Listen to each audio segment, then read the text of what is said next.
fellow internet YouTubers!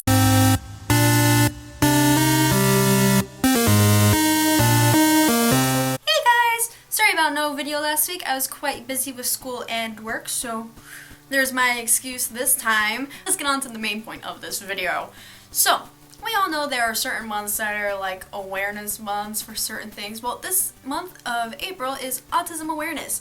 But what is autism, Asia? Well, do I have a handy dandy definition of what autism is, according to the DSM-5. Alrighty, so, autism, a noun, a mental condition present from early childhood characterized by difficulty in communicating and forming relationships with others and in using language and abstract concepts. But Asia, how does this relate to you? Good question. I have autism. I have a form of it which, before the DSM-5 came out, was Asperger's. But now, with the new DSM-5, it is now autism spectrum disorder, and I am on autism level 1. But Asperger's, back in the day, was defined as, pull up my other definition, a developmental disorder characterized by several impaired social skills, repetitive behaviors, and often a narrow set of interests, but not involving delayed development of linguistic and cognitive abilities, now considered one of the autism spectrum disorders. This is the point where you're probably wanting examples of what this even is. Well, you've come to the right person since I'm the one that's telling you this.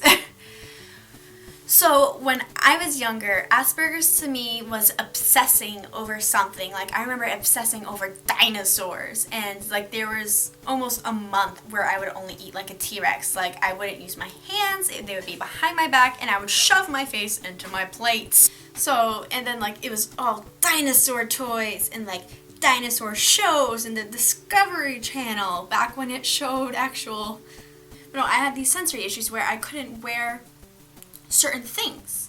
I remember with shirts, like it's still to this day, I can't wear like a shirt if the armpit's too tight. I will rip the seam in it so it'll feel better. And then with socks, like those like 6-packs or 12-packs of Hanes socks, I had to flip those inside out because of the seam really bothered me. And then like with shirts or pants, if they were too tight around like my stomach, like the waistbands or just the shirt itself, I would stretch the shirt or the jeans out. And if the jeans wouldn't stretch, I'd rip them off. And underwear. Underwear is still a thing for me. Like, if the elastic on any of the part of it is too tight, I will stretch it, and if that doesn't work, I just won't wear them. Or if I can't, like, pull it up over my stomach, like, I'll wear normal underwear that are my size, like airy underwear, but if I can't pull it up over my stomach, like the lower half of my stomach where like the traditional like fat roll is, then that really bothers me and I won't wear them. So buying clothes can be really hard for me. But as I've gotten older, it's gotten a lot easier to do so.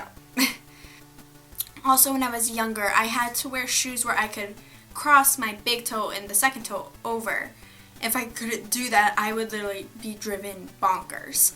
Another thing is I always had to stay moving. Like, I would always be jiggling my leg or like fiddling with something. Or I got special permission in class to be able to chew gum to like just keep moving. I didn't understand social cues or sarcasm or any social situation really. If my mom said, hey, there's a lot of dishes in the sink, and I'd be like, yeah, there are a lot of dishes in the sink. And they'd be like, no, that's me saying go do the dishes without saying it. And sarcasm, which sarcasm's still a thing for me. But when I got diagnosed in 6th grade, I was about 10. It got a little bit easier. I was finally able to put a name to the issue. And like we started working on, like I took occupational therapy. Like one thing I did is I had really bad selective hearing. Like, it wasn't like that, oh, teenagers will be teenagers and have selective hearing. No, like, I don't know how I had it, but I did. So I had to wear these huge headphones on my head, and they would play, like, different sounds. and that was supposed to help, but actually made it worse for me. And then another thing was this brush technique that it was kind of like a hairbrush that would go over my arms and my legs and like right here and my back. And that helped because like when when I'm on sensory overload, it would feel like I had bugs under my skin, so that helped get it out, because when I was younger I would actually bite myself, and like that would help with the feeling, but it isn't good because that actually was a form of self-harm, technically. But now, besides that, like I still have an issue with my underwear and my shirts. Socks are not as much as an issue anymore, because what I found is if I wear patterned socks, that is okay somehow. Don't ask me how, but it's somehow okay. There are some other like things that will bother me, like auditory.